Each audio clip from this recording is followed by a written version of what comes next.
Mi ovih dana obilježavamo 27 godina od osnivanja Muslimanskog omladinskog saveza, odnosno asocijacije mladih stranke demokratske akcije. Koristimo se ovim našim svečanim povodom da našu radost podijelimo sa kategorijom ljudi koja uistinu zaslužuje puno više poštovanja i pažnje nego što to sada ima unutar naše društvene zajednice, odnosno unutar bosansko-hercegovačkog društva. Naših 27 godina poklanjamo upravo ovim ljudima koji simbolično nakon 27. godine života gube određena prava koja su im zagarantovana do njihove 27. godine.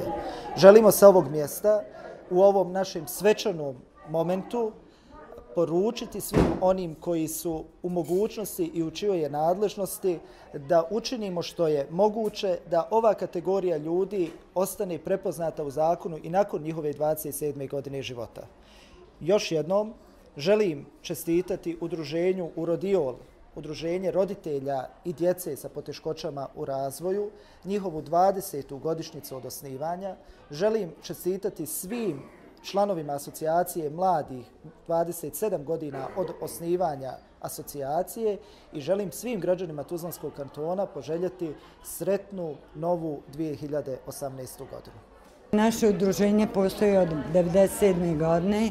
Kao što je gospodin Mithat naglasio, 20 godina postojanja. Ovim putem bi čestitala i asocijaciji mladi 27 godina, a ujedno eto i naša je 20 godišnjica postojanja. U udruženju imamo 31 član koji redovno dolazi u naš dnevni centar.